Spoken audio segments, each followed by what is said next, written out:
Chapter 43, Terms of Agreement. The hallway smelled of varnished wood and someone's burnt dinner. Apartment 4C was at the far end, past flickering overhead lights and a yellowing bulletin board crammed with old takeout menus. Reggie Birmingham stood outside the door, briefcase in hand, trying not to read too much into the way his chest tightened when he raised his hand to knock. The door opened before he could. Rita Teasdale stood there barefoot in jeans and a crisp button-down that still held the warmth of the iron. Her hair was down, looser than usual. A small gold pendant hung at her collarbone, swinging slightly as she stepped back to let him in.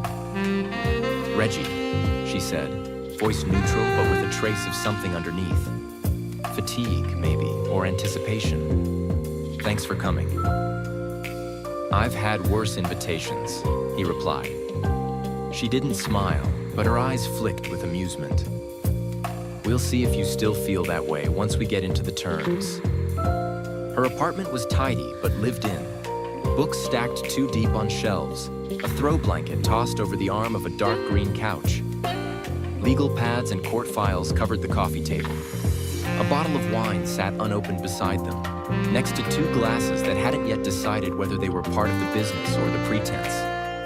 They sat opposite each other on the rug, the file between them like a silent witness.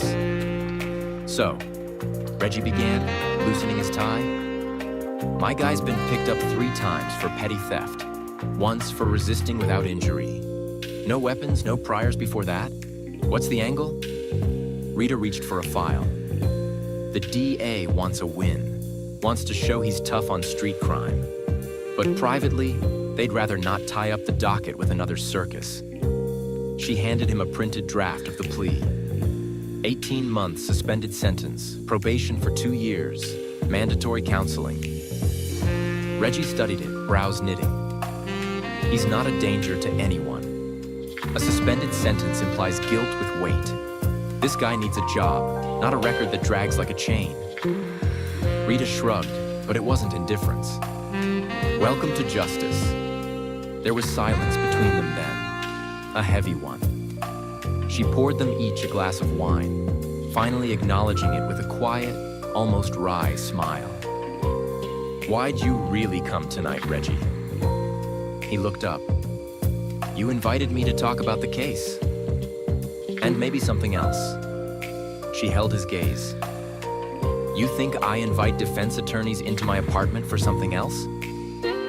He took a slow sip of wine. "No, I think you invited me." The pause between them shifted.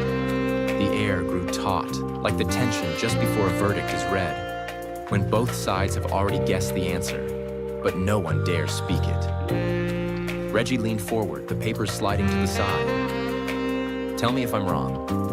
She didn't. In the next second, their mouths collided. Not tentative, but sudden and sharp, the way tension breaks after too much weight.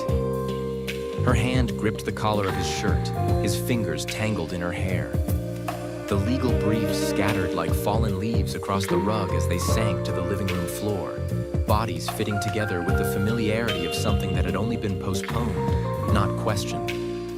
No words were spoken as the heat built, just breath, and the soft rustle of cloth, and the quiet urgency of people who'd spent too long being careful. When it was over, they lay side by side, the ceiling above them mottled with shadows from the city lights beyond her blinds. The papers were still scattered, half forgotten.